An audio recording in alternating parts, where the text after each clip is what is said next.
Bonjour à toutes et à tous et bienvenue pour cette nouvelle vidéo que je fais en voiture à l'arrêt.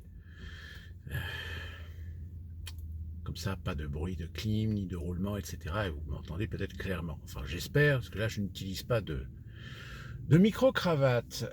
Petite vidéo pour vous expliquer ce qui est en train de se passer aux États-Unis. Vous l'avez peut-être vu, Trump qui nous a fait un super discours devant le parterre de 800 généraux de l'armée américaine. Bon, certains faisaient un petit peu la gueule parce que Trump s'est positionné comme le chef incontesté, incontestable, taclant à l'occasion un certain nombre d'idées reçues dans les milieux militaires américains.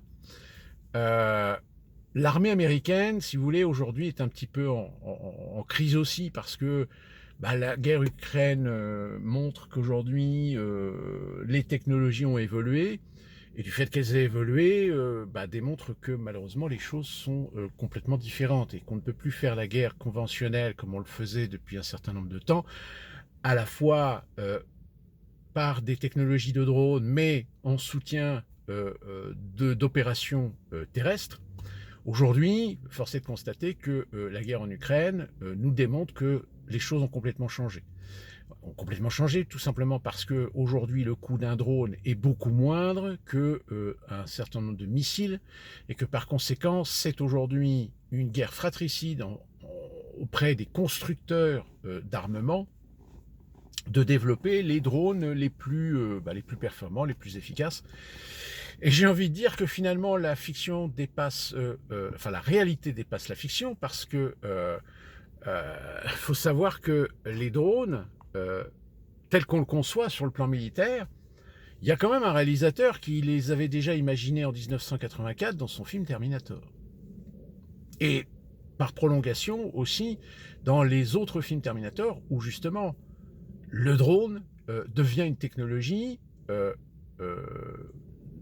usuelle, intéressante. Et finalement, aujourd'hui, comme c'est pour ça que je vous dis que la réalité a été dépassée, la fiction a été dépassée par la réalité, parce que, oui, aujourd'hui, le drone va devenir un organe essentiel de toute opération militaire, que ce soit terre ou même mer. Mais c'est pas le sujet de cette vidéo, c'était juste pour vous remettre un petit peu le contexte à l'heure actuelle, et du fait que ça remet en question évidemment tous les aspects hégémoniques, structurels, militaires à l'échelle internationale, même si les États-Unis restent le pays où le budget militaire reste le plus conséquent, mais encore une fois, conséquent, où va l'argent? Les Américains sont en droit de demander mais pourquoi est-ce que l'armée américaine n'est pas dotée aujourd'hui des missiles hypersoniques? Oh, il y en a, hein, ils ont testé, hein, mais c'est pas encore très au point, hein, contrairement à ce que les Russes aujourd'hui peuvent faire usage. Même si là actuellement on est en train d'un petit peu de secouer le cocotier au niveau de l'OTAN, on veut faire peur, hein, de toute façon. On veut faire peur, alors on ne sait pas, est-ce que c'est pour faire peur ou est-ce que le modèle, je dirais le modèle fonctionnel, économique, financier, international, globaliste, mondialiste aujourd'hui est complètement saturé et qu'ils ont besoin, ils ont besoin de guerre grande échelle pour détruire et reconstruire. Donc la question elle se pose. Non, alors, shutdown. Vous avez sans doute entendu parler du shutdown. Aujourd'hui, nous sommes le premier jour du shutdown. Bon, je pense que je vais prendre le téléphone dans la main parce qu'il n'a pas l'impression de vouloir tenir sans se péter la gueule, comme d'habitude. Le jour où je trouverai une fixation pour le téléphone, parce que j'ai essayé des tas de fixations ici pour le téléphone, mais à chaque fois, ça fait ça. C'est un peu chiant. Donc je reviens au shutdown. Le shutdown, c'est ce que l'on appelle pour la phase, comme vous connaissez en France, mais de façon un peu différente, c'est la prolongation d'un budget ou une sorte d'extension de budget. Et évidemment, cette extension demandée par l'administration actuellement c'est l'administration Trump. Alors, il y en a à peu près, je crois, pour 15 milliards de budget complémentaire qui est demandé. Mais vous ne pouvez pas le faire sans l'avis, évidemment, du Parlement, ce qui est logique. Et à chaque fois, évidemment, c'est un moyen pour la partie adverse d'essayer de faire un blocage. C'est-à-dire un blocage avant que le Parlement ne vote cette extension. C'est l'occasion de négocier, c'est l'occasion de demander des conditions. Et évidemment, les démocrates auraient tort de se priver face à la situation. Sauf que, un shutdown, ça veut dire que toutes les finances publiques sont à l'arrêt. Donc ce qui veut dire que certaines administrations sont déjà fermées. Donc, au moment où je vous parle, on estime qu'il y a à peu près 750 000 fonctionnaires qui sont chez eux, qui ne travaillent pas, qui sont pour l'instant, on pourrait dire, au chômage technique. Mais là, je vous parle que des 750 fonctionnaires, 750 000 fonctionnaires. Je ne parle même pas de toutes les entreprises, tous les prestataires qui travaillent pour l'administration fédérale. C'est-à-dire que là, on est sur des millions de gens ou des millions d'entreprises, enfin des millions de gens dans peut-être des milliers et des milliers d'entreprises qui, là, perdent du chiffre d'affaires, puisque les administrations sont fermées. Je vous donne un exemple. C'est dans les administrations, toutes les entreprises qui ont des contrats, par exemple, pour les distributeurs automatiques de boissons ou de snacks. Journalièrement, ils réapprovisionnent, ils récoltent la recette. Or, s'il n'y a personne pour consommer, ça va vous faire un trou dans votre chiffre d'affaires. Ah oui, non mais, si vous voulez, faut réfléchir à tout ce qui coule de source, à tout ce qui sont les conséquences, finalement, de ce genre de situation. Alors, vous avez quand même des administrations qui restent opérationnelles. Il est évident que tout ce qui est CIA, FBI, Homeland Security, Pentagone et compagnie sont toujours ouverts. Mais elles aussi ont des filiales, ont des administrations, ont des secrétariats qui ne sont pas indispensables et qui, fatalement, eux aussi, vont être fermés tant qu'il n'y a pas d'accord. Alors, en général, c'est le petit jeu, évidemment, politique entre le pouvoir en place et l'opposition. Ça dure 4, 5, 6 jours, 7 jours grand maximum, une semaine grand maximum. Parce que, évidemment, que le problème qui se pose, c'est que les Américains qui vont perdre de l'argent, vers qui ils vont se retourner ? Ils vont se retourner contre ceux qui provoquent le blocus et qui provoquent donc le shutdown.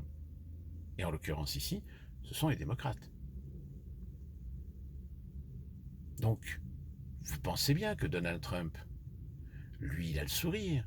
Parce qu'il dit, tant que les démocrates ne céderont pas, il y a des millions d'Américains qui vont perdre de l'argent. Et qui dit perdre de l'argent, dit parfois une certaine précarité financière de beaucoup d'Américains, parce que endettés, parce que y a le crédit pour la maison, le crédit pour la voiture, pour la deuxième voiture, pour la troisième voiture, parce que vous avez un enfant, pour les études universitaires de votre premier rejeton. Ça peut aller très très vite. Donc, si vous voulez, l'intérêt de l'opposition, que ce soit les démocrates ou les républicains à l'époque de Biden, c'est qu'ils ont tout intérêt à faire très attention à ça, parce que électoralement parlant, ça peut avoir des conséquences. Surtout que derrière, il y a le midterm. Le midterm, vous savez, c'est cette élection qui a eu lieu 2 ans après l'élection présidentielle, qui est censée renouveler les 2/3 des sièges du Sénat. Et donc une possibilité, une opportunité pour les démocrates de récupérer la majorité. Et s'ils récupèrent la majorité, dans ce cas-là, l'administration Trump pendant 2 ans ne va pas pouvoir faire grand-chose. C'est une situation de blocage, comme vous connaissez actuellement en France, du fait qu'à l'Assemblée nationale, il n'y a pas de majorité absolue.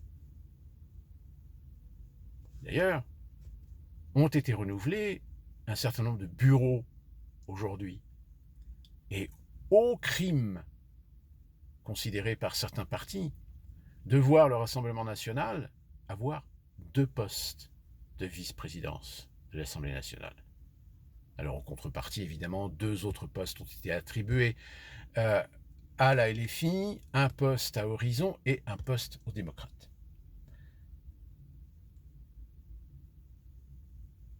Mais ça, c'est un juste retour aux choses. On ne peut pas justifier une démocratie si vous ne respectez pas le vote populaire. Alors vous le savez, la NFP, les macronistes montrent du doigt le Rassemblement national comme étant un parti qui ne devrait pas exister, il faudrait l'interdire, etc. Mais leurs propos, à un moment donné, tu leur dis, mais attendez, si vous êtes pour interdire un parti qui fait plus de 30% des précédentes élections, et qui en plus de ça, avec le sondage qui vient d'être fait, serait à 33% et pire, 33% que ce soit Marine Le Pen ou Bardella pour la présidentielle de 2027,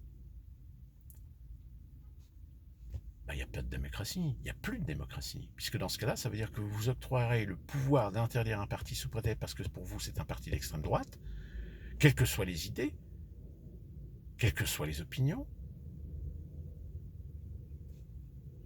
C'est-à-dire qu'aujourd'hui, ceux qui se sont considérés comme des vertueux sont en train d'essayer de vous faire croire qu'ils ont le pouvoir, ou qu'ils voudraient avoir le pouvoir d'interdire le Rassemblement national.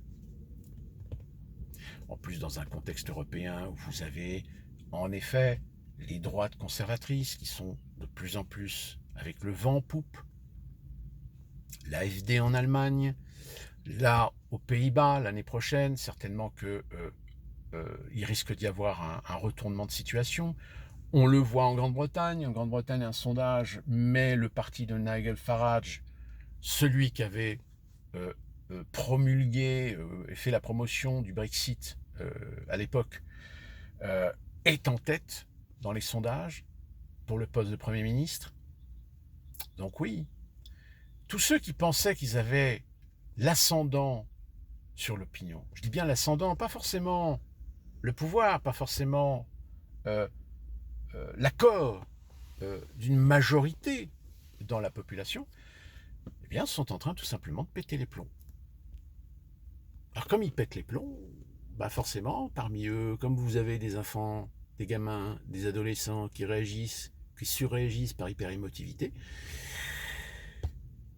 boum. Tenez, c'est comme la flottille. Oh mon Dieu, la frégate italienne qui a fait demi-tour. Souvenez-vous, je vous l'avais dit. Envoyer des frégates pour escorter la flottille, mais arrivé à un moment, à un certain point, on va droit vers l'incident diplomatique. On va droit vers l'incident territorial. Oui, parce que certains sont en train de vous convaincre qu'il y a des eaux territoriales palestiniennes. Non, il n'y en a pas. Ce sont les eaux territoriales qui sont surveillées par Israël. Que les Palestiniens réclament une zone, mais une zone qui est évidemment d'intérêt parce que c'est des zones où il y a des ressources pétrolières, offshore, que d'ailleurs certaines sociétés occidentales visent pour négocier un soutien à Israël quel qu'il soit, voire même peut-être contribuer, participer, financer le déplacement de la population palestinienne de Gaza. Il n'y a pas de petit profit. Et c'est pour ça que quand je vois sur les réseaux sociaux des gens qui sont en train de chanter, oui, regardez, les Turcs, les Italiens, les Espagnols envoient des frégates pour escorter, mais escorter quoi? Une flottille qui n'a aucune légitimité. Une flottille qui a l'intention alors comme elles le disent, de briser le blocus de Gaza. Ben oui, mais là, dans ce cas-là, on va vers l'incident diplomatique. Une agression. Donc du coup, oui, la frégate italienne a fait demi-tour, mais la pauvre Mélanie, elle a beau essayer d'expliquer pourquoi, parce qu'il y a une sorte de discorde, de dissension, avec des propos tenus par des gens de la flottille à l'encontre du gouvernement italien qu'il considère comme fasciste. Enfin, vous voyez, c'est toute l'ambiguïté. Tu t'accuses le gouvernement fasciste, par contre, quand il t'envoie une frégate pour t'escorter, ah ouais, ça, super génial, ouais, super sympa. Il faut être cohérent à un moment donné.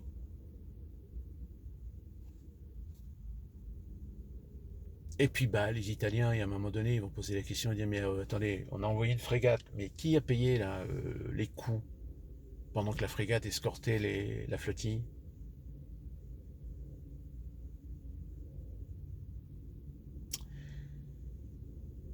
Donc si vous voulez, quand je vous dis attention, prenez garde parce qu'il y a plein d'éléments, il y a plein d'informations qui ne sont pas forcément exposées par les médias mainstream, mais qui sont à mettre en lien et en perspective avec une situation internationale de la finance internationale qui aujourd'hui est bloquée.